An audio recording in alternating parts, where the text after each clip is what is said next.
Hey guys, what's up? I'm Erin and welcome back to the channel. Stop right there. Before you make any moves with your 401k, you need to know about the Rule of 55. The Rule of 55. With the Rule of 55. The Rule of 55. It's a lesser known IRS provision that allows you to access funds in your workplace sponsored retirement plan as early as the age of 55. No 10% early withdrawal penalty, no gimmicks, just a smart strategy if you qualify. Whether you're planning an early retirement, shifting careers, or just want more flexibility before the age of 59 and a half, this rule could be a game changer. So in this video, I want to break it all down. How the Rule of 55 works, who qualifies, how taxes apply, key differences between the Roth and traditional, and importantly, costly mistakes to avoid. The Rule of 55 allows you to take penalty-free withdrawals from your current employer's 401k or 403b if you leave your job in the calendar year you turn 55 or later.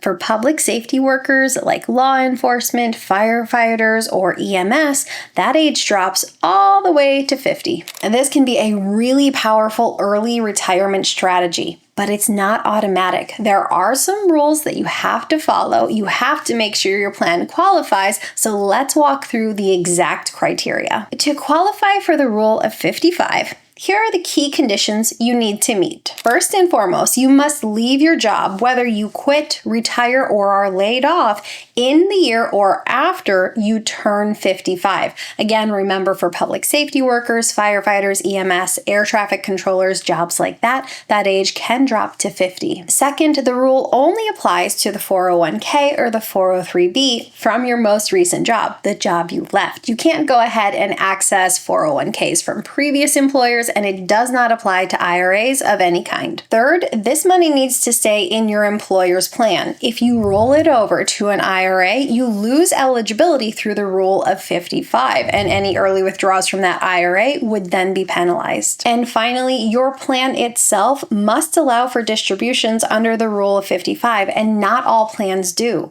Some plans limit access, or some plans only allow for lump sum distributions, so make sure you read about your plan or simply confirm with your HR department. One last thing, you don't have to start your withdrawals right away. You just have to have left your employer in the year you turn 55 or later. But there's no deadline on when you start these withdrawals, just whenever it's convenient for you.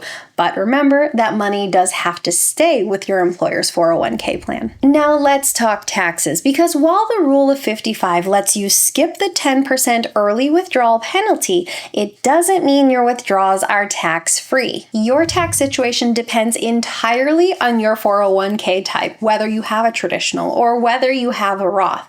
And before we dive deeper, let's bust a common myth. There is no minimum that you have to take out if you're utilizing the Rule of 55. You can take out a little, you can take out a lot, you can take out nothing at all. There is no schedule like RMDs. So this can give you a ton of flexibility when it comes to your withdrawal needs, your income needs, and your tax situation. If you have a traditional 401k, the Rule of 55 allows you to withdraw your contributions as well as your investment earnings without paying any sort of penalty. Again, so long as you left your job in the year you turned 55 or later. But you still do owe ordinary income taxes on these withdrawals. There's no pro rata rules, no fancy formulas, just regular income tax based on your tax bracket at the time of the withdrawal. Now, big withdrawals can backfire. Taking out a large lump sum can absolutely bump you into a higher tax bracket. And depending on your age, there are some other factors you want to consider when looking at these traditional accounts and their withdrawals. For example, if you're already taking Social Security, taking out a large withdrawal could end up making a larger portion of your Social Security subject to income tax. Or if you're near Medicare age, you want to be careful of those IRMA limits. The Medicare premiums could increase if you take out a larger portion from your traditional account. On top of that, many plans automatically withhold 20% for federal taxes. Now, you might get some of that back when you file your taxes, or you might get a larger bill. So smart planning is key. Now, with a Roth 401k, the picture gets a little bit more complicated. Your contributions are made post-tax, so you've already paid taxes on them, so you can access them at any time, completely tax-free and penalty-free. But your earnings are a different story. If you're under the age of 59 and a half, or your Roth 401k hasn't been open for at least 5 years, then the earnings portion may be taxed and penalized even under the rule of 55. Here's the tricky part. You can't just pull out your contributions first. With Roth 401ks, withdrawals are subject to pro rata rules, meaning every dollar withdrawn includes a mix of contributions and earnings. That makes it hard to avoid the taxable portion. That means if your Roth 401k is 70% contributions and 30% earnings, then each withdrawal pulls 70% from contributions and 30% from earnings, regardless of your intent.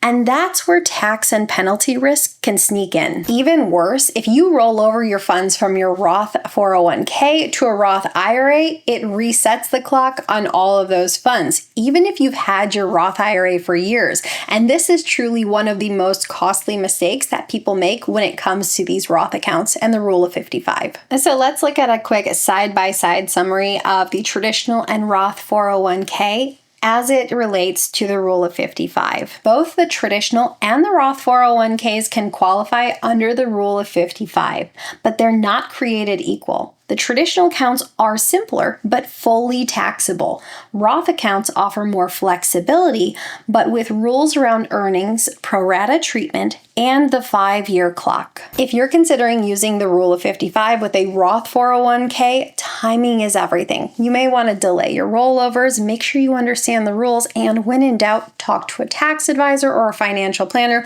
who can walk you through the fine print. Now let's talk about the mistakes that can completely derail your rule of 55 strategy if you're not careful. Number 1, it only applies to your most recent employer's plan. The rule of 55 only applies to the 401k or the 403b from the job you left in the year you turned 55 or later. Old 401ks, not eligible. IRAs, definitely not eligible. And remember, if you roll your 401k over into an IRA after leaving your job, you totally lose access through the rule of 55. If you want to consolidate previous employer plans with your current employer's plan, it has to be done before you separate. It can't be done after the fact. And again, rolling over to an IRA eliminates your eligibility entirely. 2, your plan might not allow for it. Even if the IRS allows for it, your employer's plan has the final say on your situation. So your plan has to allow for it, and not all plans do. Some only allow for lump sum distributions. That could force you to take everything out all at once, which could trigger a very large tax bill and cut you off from potential future growth. So make sure you check with your HR department to see if the rule of 55 is allowed within your plan or if partial withdrawals are even allowed. 3, you still owe taxes, and maybe a lot. Skipping the 10% early withdrawal penalty certainly doesn't mean that these withdrawals are tax-free. If it's coming from a traditional account, you still owe ordinary income taxes, and how much you're paying in taxes comes down to the tax bracket that you are falling into. It's very personal.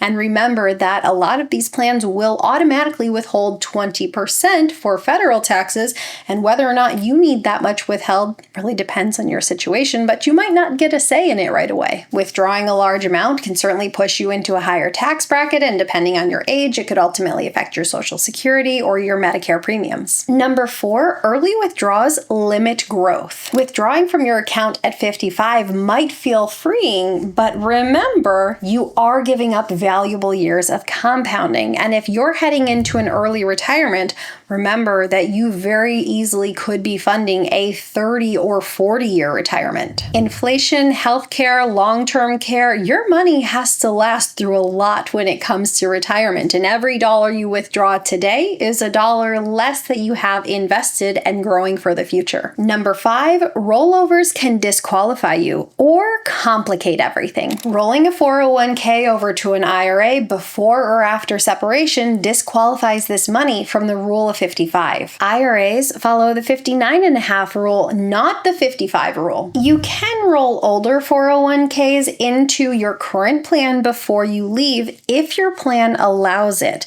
Also be aware of indirect rollovers, the kind where you get a check and have 60 days to move the money. If you're even 1 day late on this kind of rollover, the IRS can treat it as a full withdrawal and hit you with taxes and penalties. Number 6, net unrealized appreciation stock strategy could be disrupted. If your 401k includes company stock, you may be eligible for something called net unrealized appreciation, which can offer preferential tax treatment. But if you roll your 401k over to an IRA, you lose this benefit. And yes, this is a niche scenario, but if it applies to you, you might want to seek professional advice before moving your stock. Number 7, health costs are often overlooked. Leaving work at 55 often means losing employer health coverage, and Medicare, that's still 10 years away at this point. And COBRA and private insurance, that can be really pricey. A common question is, if I go back to work, do I lose Rule of 55 access? No, as long as you separated from an employer who sponsors that 401k that allows for the Rule of 55, you've locked in this exception. So you can go ahead and take a new job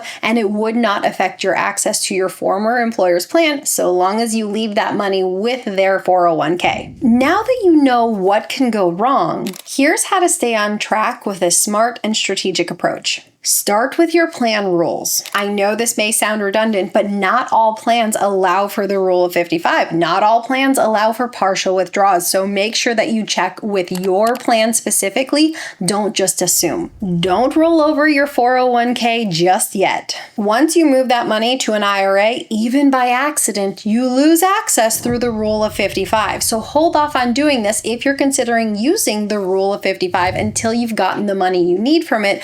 Once you no longer need access through the Rule of 55, maybe you've reached the age of 59 and a half and this barrier isn't there, then you can continue with any other rollovers you want. If you have a Roth 401k, be careful with rollovers. Rolling over a Roth 401k to a Roth IRA resets the 5-year clock, and that can make your earnings taxable even if you otherwise would have had access through the Rule of 55 to that Roth 401k. So if you're considering doing a rollover, timing is everything, and make sure to do this carefully. Rolling your Roth 401k over to a Roth IRA can be smart, but timing matters. The pro rata rule ends. Roth IRAs use a simpler ordering rule, letting you withdraw your contributions anytime, tax and penalty free, no mixing of earnings required. But the earnings themselves remain off limits until the account has been open for at least 5 years, or any Roth IRA account, and you're 59 and a half or qualify for an exception. Rolling over to a new Roth IRA resets that 5-year clock, so even after the rollover, those earnings may be taxable for up to 5 years. And remember, you lose Rule of 55 protection once the funds leave the employer plan.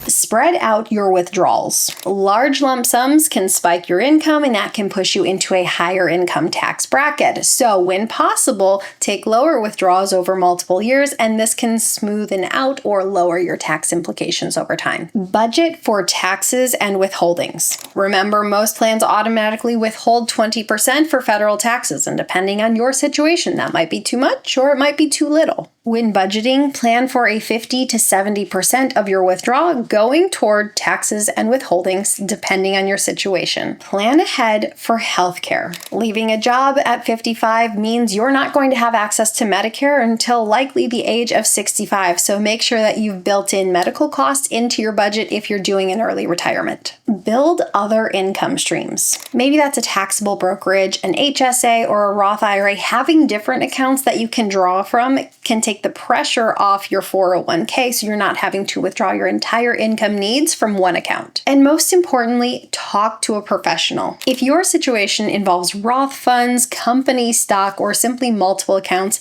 it can be really beneficial to talk to a tax professional so you don't end up making costly mistakes. The Rule of 55 can be a game changer, but only if you use it wisely. Know the rules, avoid the traps, and plan with intention. Are you planning on an early retirement? Are you planning on using the Rule of 55? Let me know your thoughts in a comment down below. I post new videos every single week. If you got anything at all out of this one, please give it a like. If you're new here, please consider subscribing, or if you know of someone who might get something out of this type of content, please consider sharing. I'll talk to you soon. Bye. Second, the rule, put your hand down. Depending on your age when you're making these withdrawals, you may want to pay it mate.